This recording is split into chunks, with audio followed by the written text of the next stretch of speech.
ஆண்டவராகிய இயேசுவின் நாமத்தினாலே உங்களை வாழ்த்துகிறேன். குடும்பம் ஒரு அழகான காரியம்.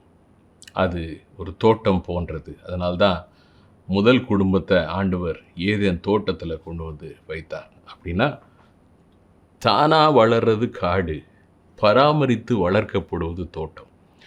அப்போ குடும்பத்தில் நாம் செய்ய வேண்டிய காரியங்கள்னு இருக்கிறது. முக்கியமாக கணவன் மனைவி இந்த உறவில் அவரவர் தங்களுடைய பகுதியை செய்யும் பொழுது குடும்பம் அழகான, அருமையான, ஆரோக்கியமான ஒரு தோட்டமாக வளரும்.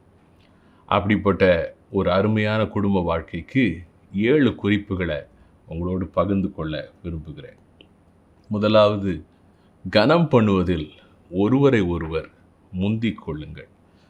யாரை நம்ம மதிக்கிறோமோ அல்லது மதிப்பீடு செய்கிறோமோ அவர்களை நாம் மதிக்கிறோம். உதாரணமாக, எது நமக்கு ரொம்ப முக்கியமான பொருளோ அதை பத்திரமா வைக்கிறோம், அதை உயரத்தில் வைக்கிறோம், அதை சேஃபாக வைக்கிறோம்.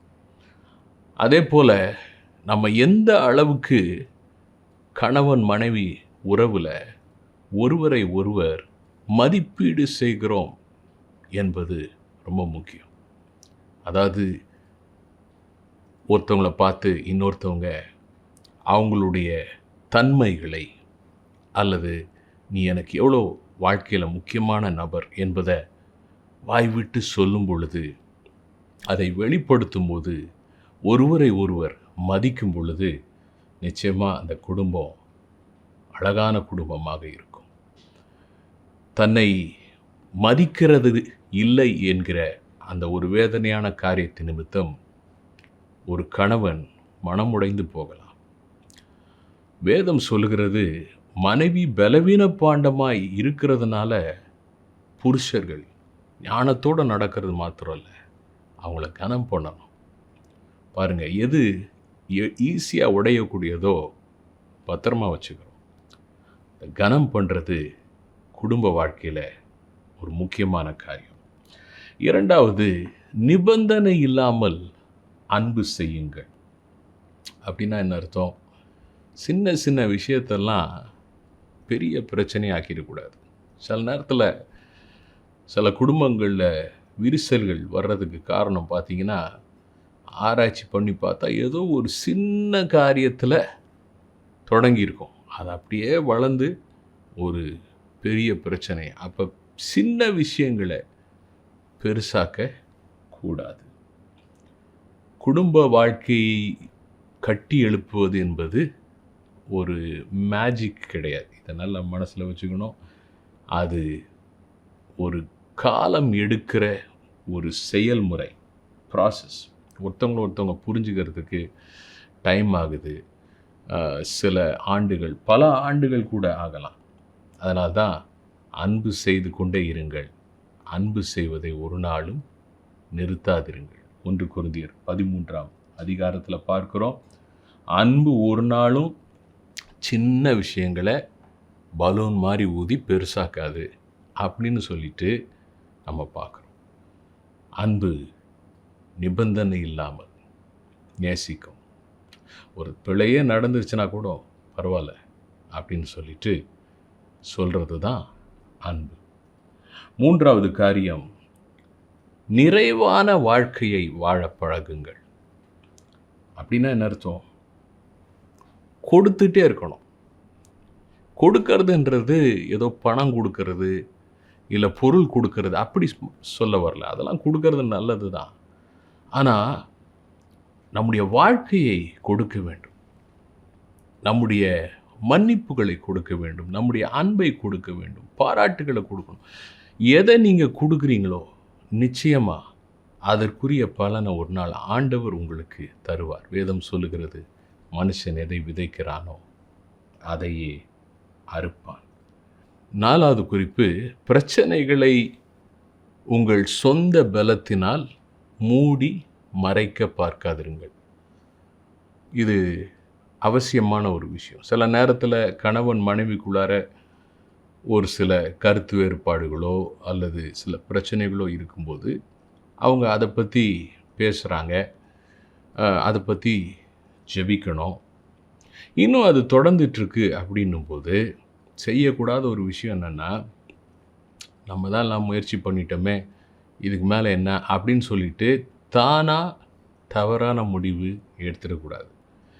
இல்லாட்டினா போய் ஒரு ஃப்ரெண்டுக்கிட்டேயோ இல்லை ஆண்டவருடைய வார்த்தையை அறியாத ஒரு இடத்துலேருந்து வருகிற ஒரு ஆலோசனை சோஷியல் மீடியாவில் எங்கேயோ படித்தோ எங்கேயோ பார்த்தோ இப்படி வர ஆலோசனைகளை கேட்டு செயல்படாமல் ஜெபிக்கிறதோடு சேர்ந்து நல்ல ஒரு தெய்வீக வழி நடத்துனரிடத்தில் போக வேண்டும், அல்லது தெய்வீக ஆலோசகரிடத்தில் சென்று ஆலோசனை கேட்க வேண்டும். கணவன் மனைவியா, ஒருவேளை உங்கள் போதகராக இருக்கலாம், அல்லது நல்ல ஒரு முதிர்ந்த ஆவிக்குரிய குடும்பம், வசனத்தில் தேறினவர்கள், தங்கள் வாழ்க்கையை ஆண்டவர் வார்த்தைப்படி வாழ்ந்து தங்கள் பிரச்சனைகளை தீர்த்து நல்ல சாட்சியாக இருக்கிற இப்படிப்பட்டவர்களுடைய ஆலோசனையை பெற்றுக்கொள்ளும்போது நிச்சயமாக பிரச்சனைகளை தீர்க்க முடியும்.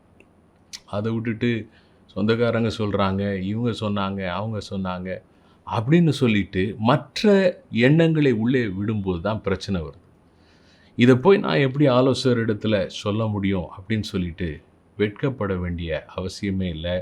யாருமே உலகத்தில் பர்ஃபெக்ட் கிடையாது. ஆனால் இப்படிப்பட்ட தேவ மனுஷர்கள் அல்லது தெய்வீக குடும்பங்கள் அவர்கள் தங்களுடைய வாழ்க்கையை வசனத்தின்படியாக தங்கள் பிரச்சனைகளை தீர்க்க கற்று கொண்டிருக்கிறார்கள். ஆகையினால் நிச்சயமாய் அவர்கள் மூலமாய் கர்த்தர் உதவி செய்வார். 5வது குறிப்பு, தாழ்வு மனப்பான்மையை தவிர்த்து விடுங்கள். சில நேரத்தில் கணவன் ரொம்ப டேலண்டடாக இருக்கலாம், அதுக்குன்னு சொல்லிட்டு மனைவி அந்த அளவுக்கு நம்மெல்லாம் உண்மை கிடையாது அப்படின்னு நினைக்க வேண்டிய அவசியம் கிடையாது. ஒருவேளை மனைவி நல்லா படித்தவங்களாக இருக்கலாம், நல்ல அறிவாளியாக இருக்கலாம், நல்ல அழகாக இருக்கலாம், அதுக்குன்னு சொல்லிட்டு கணவர் நான் அந்த அளவுக்கு படிக்கலை, அந்த அளவுக்கு சம்பாதிக்கலை, எனக்கு அந்த அளவுக்கு அழகு கிடையாது, இப்படியெல்லாம் நினைத்து கொண்டு தாழ்வு மனப்பான்மைக்கு இடம் கொடுக்க வேண்டிய அவசியம் கிடையாது. ஏன்னா நிறைய குடும்பங்களில் பிரச்சனைகள் வர்றதுக்கு ஒரு முக்கிய காரணம் இந்த தாழ்வு மனப்பான்மை. எங்கே தாழ்வு மனப்பான்மை இருக்குதோ அதை மறைக்கிறதுக்காக சிலர் என்ன பண்ணுவாங்கன்னா, நான் தான் அந்த குடும்பத்தில் பாஸு, நீ அடங்கியிரு, நீ அடிமையாயிருன்னு சொல்லிட்டு அந்த மாதிரி நடக்க ஆரம்பிப்பாங்க. ஈகோ தலையெடுத்து ஆட ஆரம்பிக்கும்.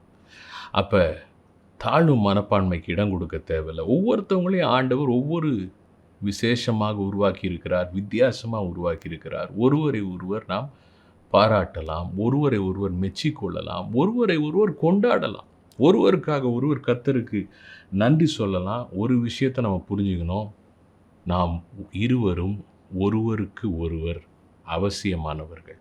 we need each other. 6வது குறிப்பு, அவர் உங்களுக்கு என்ன சொல்லுகிறாரோ அதன்படி செய்யுங்கள். யார் அந்த அவர்? தேவன், கர்த்தருடைய வார்த்தை, இயேசு கிறிஸ்து. பாருங்க, இந்த வாக்கியத்தை மரியாள் கானாவூர் கல்யாணத்தில் திராட்சரசம் குறைப்பட்டப்ப வேலைக்கார இடத்துல சொன்னாங்க. அதே மாதிரி வேலைக்காரர்கள் இயேசு சொன்னபடி தண்ணீரை கொண்டு வந்து கற்சாடிகளில் ஊற்றுனாங்க. இயேசு தண்ணீரை திராட்சரசமாய் மாற்றினார். ஆண்டவருடைய வார்த்தையின்படி வாழ முடிவெடுங்கள். ஆண்டவருடைய வழிகளிலே நடவுங்கள். கர்த்தருக்கு பயந்து அவர் வழிகளில் நடக்கிறவன் பாக்கியவான் வசனம் சொல்லுது. தேவனுடைய வார்த்தையின்படி உங்கள் குடும்பத்தை, உங்கள் வாழ்க்கையை நீங்கள் நடத்துறதுனால ஒரு நாளும் நீங்கள் வருத்தப்படவே மாட்டீங்க. நீங்கள் நல்லா இருப்பீங்க. உங்கள் எதிர்காலம் ஆசீர்வாதமாக இருக்கும். கடைசியாக 7வது குறிப்பு, எந்த ஒரு காரியத்தையோ எந்த ஒரு நபரையோ உங்கள் குடும்ப உறவுக்குள் அனுமதிக்காதிருங்கள். சார் பார்த்தீங்கன்னா தங்களுடைய ஹாபி அதை பெருசாக வச்சுட்டு குடும்பத்தை விட்டுருவாங்க, இல்லை வேலையை ரொம்ப முக்கியமாக வச்சுட்டு குடும்பத்தை விட்டுருவாங்க, ஏதோ ஒரு காரியத்தை உள்ளே விட்டுருவாங்க, இல்லை ஏதோ ஒரு நபரை அவர்கள் குடும்ப உறவுக்குள்ளே அனுமதிக்கிறதுனால அந்த குடும்பம் சிதைந்து போய் தேவ திட்டம் வீணாய் போகிறது. வேதத்தில் நிறைய உதாரணத்தை நம்ம பார்க்க முடியும். ஆகையினால் உங்கள் குடும்பத்திலே கர்த்தர் கணவன் மனைவிக்கு இடையிலே இருக்க வேண்டும். உங்கள் குடும்பத்தை சுற்றிலும் ஒரு வட்டம் போடுங்க. அந்த எல்லைக்குள்ள நீங்கள் எதை அனுமதிக்கக்கூடாது என்பதை முடிவெடுங்கள். உங்கள் குடும்பம் சந்தோஷமான, ஆரோக்கியமான, ஆசீர்வாதமான குடும்பமாக இருக்கும். கானாவூரின் திருமணத்தில் இயேசு வெறும் தண்ணீரை சுவைமிக்க, நறுமணம் உள்ள அழகான திராட்சை ரசமாய் மாற்றினார். உங்களுடைய குடும்ப வாழ்க்கையும் இந்த குறிப்புகளை பின்பற்றி பாருங்க. நிச்சயமாக அழகான, அருமையான, ஆசீர்வாதமான குடும்பமாய் கர்த்தர் மாற்றுவார். God bless you.